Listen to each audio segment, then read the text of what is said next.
ফরায়েজি আন্দোলনের প্রধান কেন্দ্র ছিল কোন জেলা?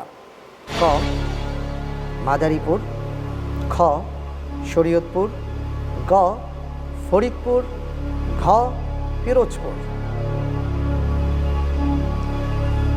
উত্তর হচ্ছে গ ফরিদপুর। গ ফরিদপুর। ইনশাল্লাহ। লক করে দেব? ইনশাল্লাহ। লক করে দেয়া হোক গ ফরিদপুর।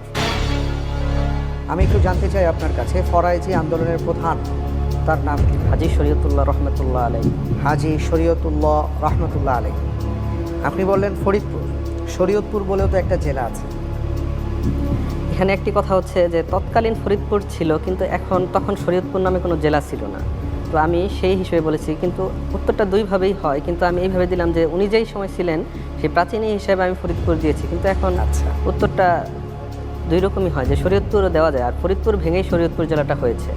তো এই হিসেবে কিন্তু আমি প্রাচীনটা অনুসরণ করলাম রীতিটা, যে ফরিদপুর। ঠিক আছে, দেখি উত্তরটি সঠিক হয়েছে কিনা। আপনি যে কথাটি বললেন, আপনি যে উত্তরটি দিয়েছেন যে ফরায়েজি আন্দোলনের প্রধান কেন্দ্র ছিল তৎকালীন সময়ের ফরিদপুর, আপনার উত্তরটি সঠিক হয়েছে।